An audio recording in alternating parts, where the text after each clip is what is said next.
Matthew, one of Jesus' apostles in the New Testament, he referred to Jesus as the son of David. And so why is that name significant? And what does that even mean? Well, that's what we're going to go over today.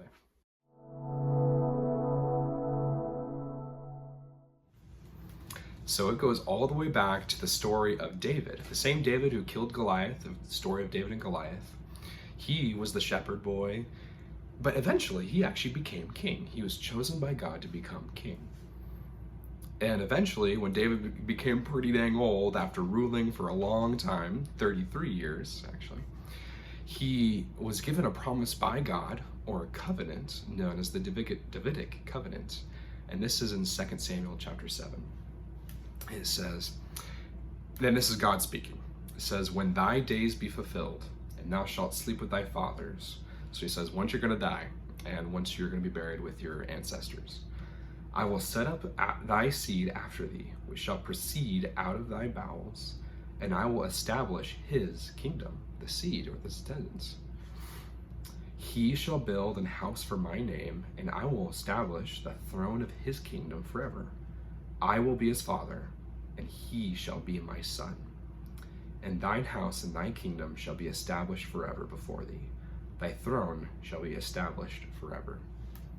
And so this covenant, or this promise that God made to David, it does work for his son Solomon. And we see that because Solomon did indeed build a house for God, and he did become king, and he was on the throne. But a fun fact is that this also applies to Jesus. Because Jesus, he would be on the throne forever. He would be the Messiah that was chosen to save Israel from their sins. The children of Israel, they understood that the Messiah was going to be one of the descendants of David. And hence, that's why Matthew, when he records the genealogy of Jesus, he shows the genealogy through the line of David, thus making this prophecy fulfilled. Jesus would be a descendant of David. And if David was king, and God said his descendants would be kings, Jesus is king. In John chapter 1, Jesus sees someone named Nathanael. And it says, Jesus saw Nathanael coming to him, and saith unto him, behold, an Israelite indeed, in whom is no guile. So Jesus trusts this Nathanael as someone who doesn't deceive anybody. And then it says, Nathanael answered and saith unto him, Rabbi, thou art the Son of God. Thou art the King of Israel. In 2 Nephi 10, Jesus calls himself the King of Heaven. In D&C 128 verse 22, Joseph Smith refers to him as King Emmanuel. In Revelation 17 verse 14, John calls him the King of Kings.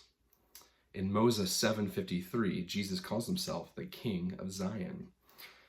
And we sing on Sunday the song, I Believe in Christ, which some of the words say, I believe in Christ. He is my King. And also, I know that my Redeemer lives, where it says, he lives, my prophet, priest, and king. And even in the Christmas song, Angels We Have Heard on High, Christ the Lord, the newborn King. Jesus was destined to be king. He was destined to rule over us and to be the best king that we could ever receive. And God be thanked for that precious gift.